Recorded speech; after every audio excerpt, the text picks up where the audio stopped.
ठाकरे कुटुंबानं एकत्र यावं, छगन भुजबळांचं आवाहन. अजितदादा आणि पवार एकत्र आले तर माझ्या शुभेच्छा, भुजबळांची प्रतिक्रिया.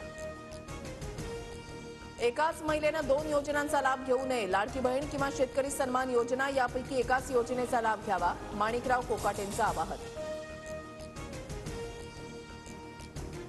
सरकारनं अक्कल गहाण ठेवली आहे का? लाडकी बहीण योजनेच्या लाभार्थी निकषांवरून आता रोहित पवारांचा निशाणा. लाडकी बहीण योजना आणि कृषी सन्मान योजनेचा उद्देश पूर्णतः भिन्न असल्याची प्रतिक्रिया. निवडणुकांनंतर निकष लावत लाभार्थी बहिणींची नावं यादीमधून बाहेर. लाडकी बहीण योजना केवळ मतांसाठी होती हे आता स्पष्ट. वडेट्टीवारांचा सरकारवर निशाणा. केंद्रीय कृषी मंत्र्यांच्या महाराष्ट्र दौऱ्यानंतर सुद्धा कांदा उत्पादक शेतकऱ्यांच्या पदरी निराशाच. कांदा निर्यात मूल्य हटवण्यासंदर्भात कोणतीही घोषणा नाहीच. भारतामधील मेट्रो सेवेनं गाठला 1000 किलोमीटर लांबीचा टप्पा. जगातील तिसरं सर्वात मोठं मेट्रो सेवेचं जाळं भारतात. तर मोदींच्या हस्ते दिल्लीमधील नमो भारत कॉरिडॉरचं उद्घाटन.